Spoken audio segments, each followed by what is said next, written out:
Hello, my name is Emmert. I am running for the most important job most of you have never heard of. I'm running for county judge. County judge is like the mayor of the commissioner's court. If you have turned on the TV, if you have opened the newspaper any recent time in the past few months, you've seen the shambles that our commissioner's court is in. You have allegations of corruption with some of our constables' offices. You have profanity-laced tirades on the commissioner's court. I am your candidate to stop the insanity on that court.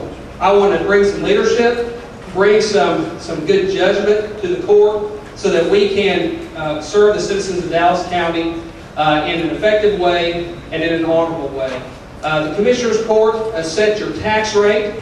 It spends your money. It controls the budgets of all the county departments. You want that job to be held by a conservative.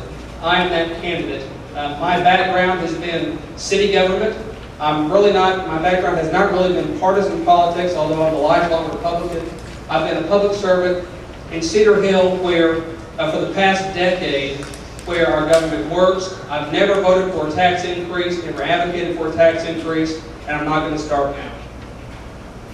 Okay. Our first question. What is the governing philosophy about the rule of law? We have 2 minutes to answer. The governing philosophy of the rule of law, I believe the rule of law provides the foundation, the stability for our government, for our system. If you don't respect the rule of law, then you don't have the basis for solving the problems that we have. There are those in county government that don't respect the rule of law. For example, you may have seen on the news, you may have seen in the paper, the constables in southern Dallas County, who the allegations, there's a 95-page report that's documented many allegations of corruption, from kickbacks to illegal contracts with towing companies, to harassment of its deputies, to illegal campaign practices, to using county property to further their own political careers. Probably the most amazing aspect of this is they have illegal contracts with towing companies, and they encourage these constables to tow cars, and every time they do, they get $25 kickback. Those are the allegations, and because of that, that constable lost the primary. But that type of thing goes on more than just this one constable. As your county judge, I'm going to do 3 things. How much time do I have? 30 seconds. I'm going to pledge to you as your county judge to do 3 things. Number 1, we're going to increase transparency, and here's how we're going to do it.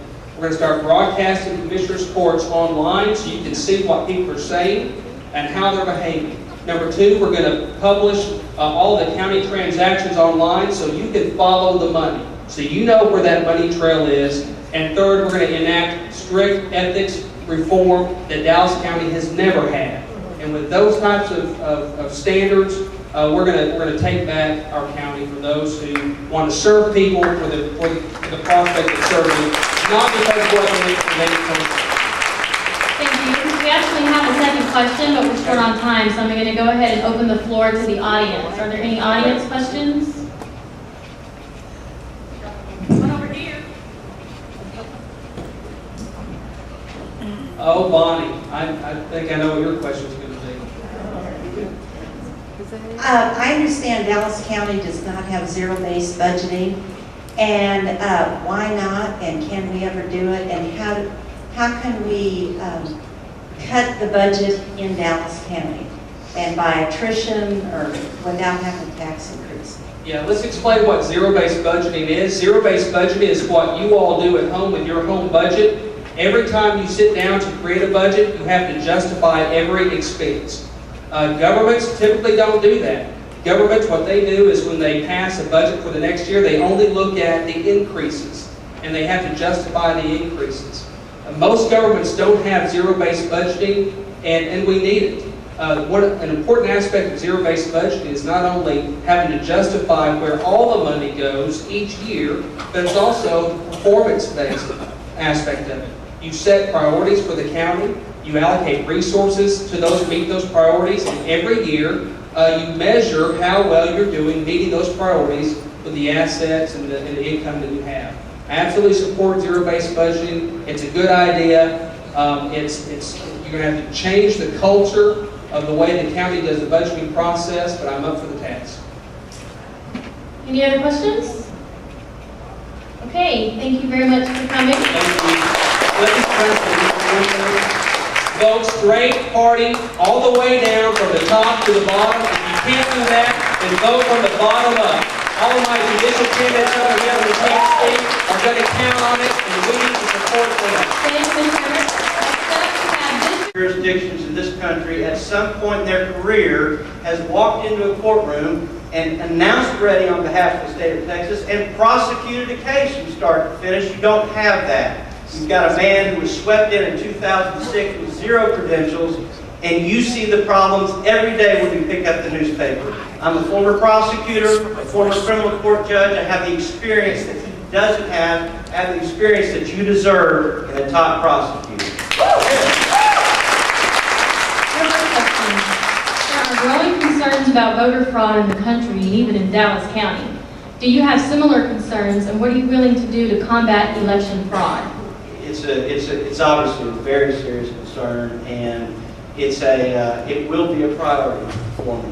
It absolutely will be a priority for me. Without an election system that has the integrity that we all can know that the outcome of these elections are true and accurate. If you don't have that, the system breaks down, and it affects all of us. It affects the leadership that we have in these very important positions. And absolutely, voter fraud, we've seen it here locally. It will be a priority for me when I become your next district attorney. Okay, how will you work with the other officials to help make the 8th largest county in the nation lawful and enhance the rule of law? Well, I'll tell you, in terms of working with the other officials, elected officials, or other law enforcement agencies, that's something that has been lacking with this particular administration. Communication is the key. We have had examples in this county of individuals who have been arrested, who are here illegally, who have been deported before they've had an opportunity to be tried, which means we've had victims in this county who have not received their day in court, who have not received the justice that they deserve. And that's happening because our district attorney's office has not been communicating effectively with ICE and with other law enforcement agencies in this county. When I become your district attorney, one of the things that will be a priority for me, we are all going to have regular scheduled meeting with all law enforcement agencies, local and federal, and we're going to know the left hand has got to know what the right hand is doing, and that hasn't been happening for the last 3 years. Thank you. Okay, questions from the floor?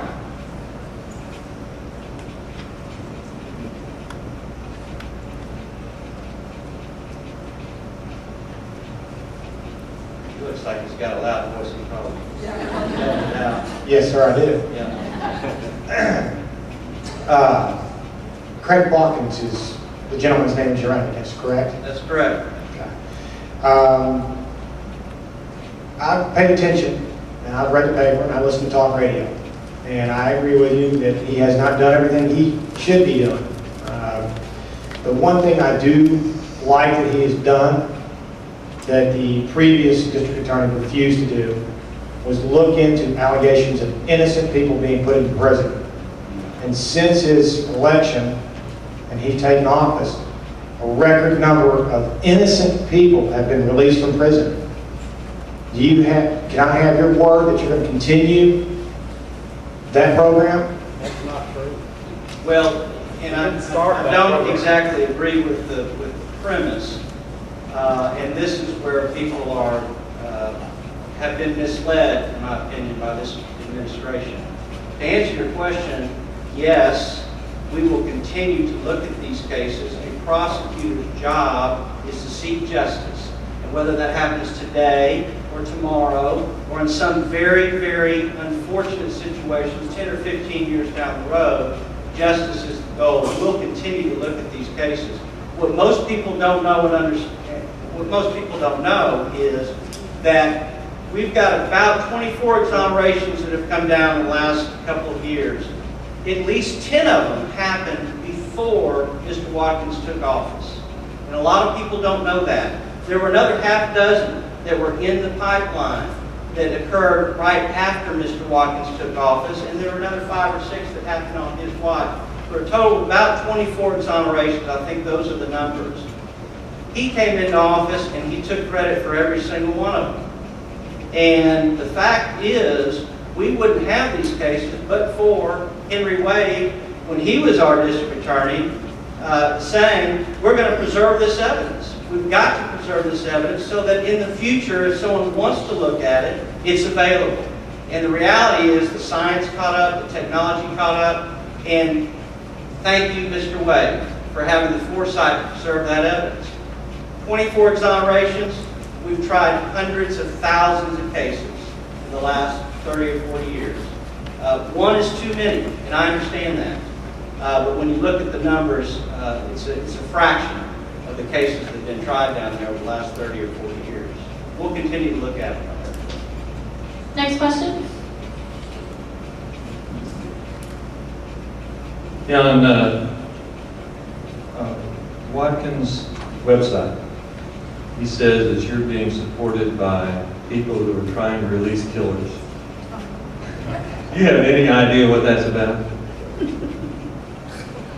He's referring to a couple of gentlemen who I know and respect, who I've known for a long time, who have been charged with a very difficult duty of representing an individual who has been accused of murder. And these are two lawyers who have come out and supported me. One of them is Toby Shook, who in my opinion should be our district attorney right now. And I have a lot of respect for Mr. Shook. He's an excellent lawyer.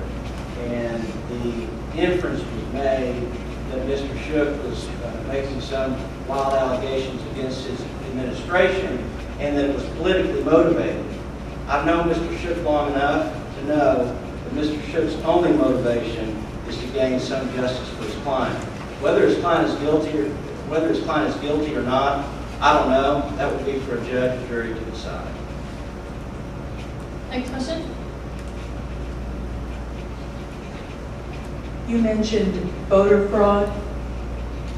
I'm concerned about it because I'm going to be an election judge, among others. And I feel very strange about accepting somebody's proof of citizenship in the form of a utility bill. I mean, that's one of the, I think there's a list of 6 things you can present. And that doesn't make sense. And I know that the Democrats have kept us from making it more precise. I don't know what to do about it. I'm not going to feel good about letting somebody prove their citizenship with a utility bill. Right. And you know, that may be a better question for one of the folks who were running for House Rep earlier in terms of the laws in that regard. If it were up to me, you'd be required to show a valid driver's license or passport.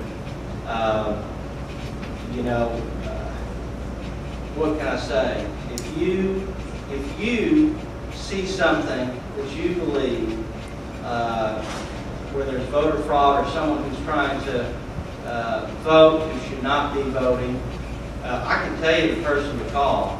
Call Commissioner Mayfield, because that man is he is all about helping us stop voter fraud in this county, and I appreciate where he's coming from on that, because we've got to do a better job. We absolutely do, and we will.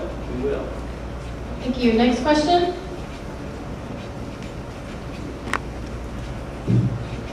Great. Well, thank you so much for coming. We really appreciate your time. And we're going to wrap it up here. And stay tuned. If you want more information on upcoming events, make sure you go to www.garlandteaparty.org.